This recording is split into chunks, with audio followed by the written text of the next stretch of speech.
Today, we're diving into explosive congressional battles, courtroom showdowns that could reshape American democracy, and power plays that stretch from Washington to Beijing.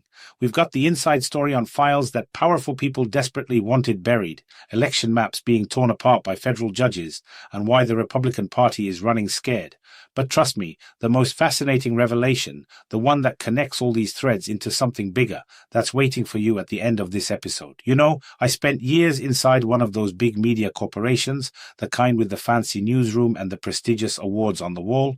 I watched how narratives got shaped, how certain stories got buried while others got amplified to serve the agenda. One day, I just couldn't do it anymore. So I walked away, set up shop here in Europe, and now I bring you the unfiltered truth, connecting dots the mainstream won't touch. Before we dive deeper, hit that like button if you value independent journalism that digs beyond the surface. Subscribe to stay ahead of the power games. And if this work resonates with you, consider sponsoring the channel. We spend countless hours fact-checking every claim, verifying every source, because in this era of information warfare, truth is our only weapon. And stay with me until the end, because the most explosive part of today's story is something you won't see coming. The House of Representatives just did something extraordinary, voting 427-1 to force open the Epstein files. Think about that margin for a second. When does Congress agree on anything with that kind of unity? For months, the Trump administration tried to slow-walk this legislation, and suddenly, the dam breaks. Over 100 Republicans broke ranks with their party leadership to demand transparency. The Department of Justice is sitting on hundreds of thousands of documents, and now they have no choice but to release them. But here's where it gets really interesting, and this is what the mainstream coverage won't tell you. The Office of Oversight announced they're rushing out 20,000 new files immediately. Why the sudden urgency? What triggered this avalanche? Sources inside the committee tell me this could be the defining moment for the entire MAGA movement. Trump's team knows these documents could contain career-ending revelations.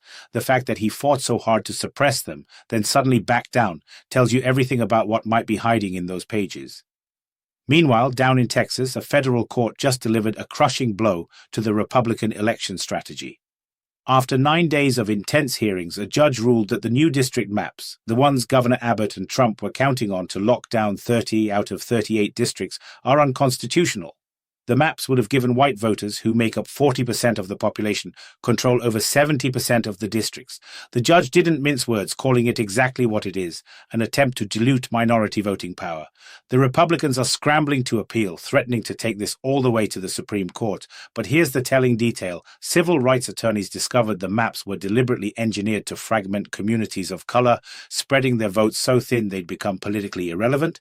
This isn't just gerrymandering, it's systematic disenfranchisement, and now it's been exposed in federal court. The question is, will the higher courts have the courage to uphold this ruling, or will partisan judges give the GOP the electoral advantage they desperately need? Now, let me tell you about something happening behind closed doors that could fundamentally transform American education.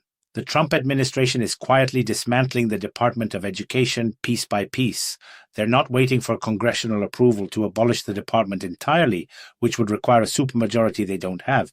Instead, they're redistributing its functions across multiple agencies. Youth programs going to labor, medical education to health and human services, foreign language programs to state. Think about what this really means. Federal oversight of education, the safety net for rural schools, small colleges, vulnerable students. It's being scattered to the winds. Trump claims he's returning power to the states, cutting Washington bureaucracy, but education advocates are sounding the alarm. Without centralized coordination, millions of students could fall through the cracks. This isn't reform, it's demolition by 1,000 cuts. And if you think that's dramatic, wait until you hear what just happened in the tech world. A federal judge ruled that Meta, formerly Facebook, did not violate antitrust laws when it acquired Instagram and WhatsApp.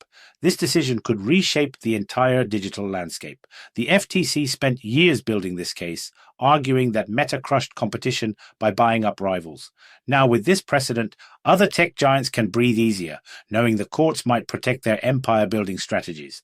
But here's what nobody's talking about. The market reaction was immediate. Meta's stock jumped, investors celebrated, but users should be worried. This ruling essentially gives big tech a green light for more consolidation, more data harvesting, more control over how we communicate. The FTC is preparing an appeal, but the damage might already be done. We're watching the creation of digital monopolies that make the old railroad barons look like small-time operators. Let me share something that Republican insiders are whispering about but won't say publicly. They're terrified about the upcoming elections, not just worried, genuinely panicked. Political analyst Andrew Latham went on record saying if Trump doesn't actively campaign for congressional candidates, the party faces a bloodbath. They're calling him a potential lame duck before he even takes office. After a series of local election defeats, the data is clear: Trump's coalition is fracturing. Young voters and minorities who once flocked to MAGA rallies are disappearing. The Epstein files controversy is accelerating the exodus. Inside the party, there's talk of reorganization, of moving beyond Trump, but nobody dares say it out loud yet. The irony is delicious. The man who claimed only he could save the Republican Party might be the one who destroys it. But here's where the story goes global, and this is crucial. While America tears itself apart politically, China is making moves that will define the next century. At the climate summit, 82 nations called for abandoning fossil fuels, but notice who didn't sign. Not a single major European power put their name on the binding agreement. They talk about green energy, but when it comes to real commitments, they hesitate. China, however, isn't hesitating. They're forming a coalition with Brazil on carbon markets and alternative technologies. While the US skipped crucial negotiations, Beijing is filling the vacuum, pouring green investments into the global south, building influence through environmental leadership. Europe finds itself caught between economic reality and climate rhetoric, while America's absence hands global leadership to China on a silver platter. This is the pattern I keep seeing, and it's what the establishment media won't connect for you. Every one of these stories, the Epstein files, the Texas redistricting, the education dismantling, the Meta ruling, the Republican panic, the climate summit power shift, they're all symptoms of the same disease. We're watching institutional collapse in real time. The old power structures are crumbling, and the scramble to grab the pieces is creating chaos. The Epstein files aren't just about past crimes. They're about present-day leverage, about who controls whom through what secrets. The Texas maps aren't just about elections. They're about whether democracy itself survives when demographics threaten old hierarchies. The education restructuring isn't about efficiency. It's about controlling what future generations learn and believe. What we're witnessing is nothing less than a battle for the soul of Western democracy. On one side, those desperately clinging to old power structures, using every tool from redistricting to information suppression. On the other, forces of change that are messy, sometimes chaotic, but ultimately unstoppable. And caught in the middle, millions of ordinary people who just want truth, fairness, and a chance at a decent future. The most fascinating part, the thread that ties everything together, is fear. Fear drives Trump's attempts to suppress the Epstein documents. Fear motivates Texas Republicans to rig electoral maps.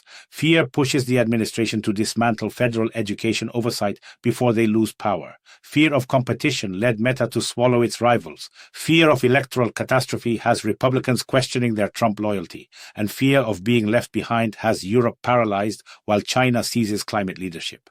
But here's what they should really fear: an awakening public that sees through the manipulation, that demands accountability, that refuses to accept predetermined outcomes. That's you, watching this, sharing these insights, staying informed despite their best efforts to confuse and distract.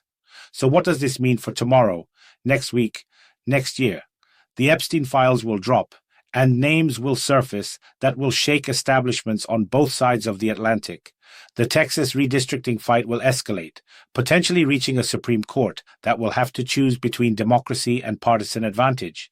The Education Department's dissolution will create chaos that either forces congressional action or leaves millions of students adrift.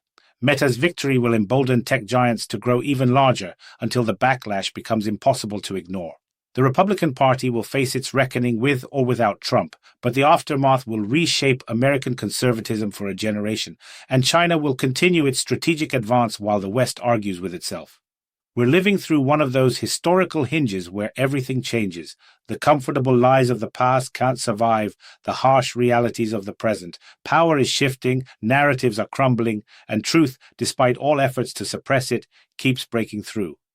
Remember what we've uncovered today. Congressional unity on transparency that terrifies the powerful, courts standing against electoral manipulation, federal structures being dismantled in darkness, tech monopolies receiving judicial blessing, political parties eating themselves from within, and global leadership shifting eastward while the West watches paralyzed.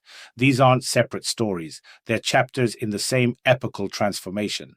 Thank you for staying until the end, for caring about what's really happening beyond the headlines. Like this video if it opened your eyes to connections you hadn't seen. Subscribe to stay ahead of the curve as these stories develop. And if you believe independent analysis like this matters, consider sponsoring the channel. We're building a community of people who refuse to accept manufactured narratives, who demand truth even when it's uncomfortable. Tomorrow, these stories will evolve, new revelations will emerge, and we'll be here, connecting the dots, asking the hard questions, following the money and the power wherever they lead. Stay sharp, stay skeptical, and never stop questioning.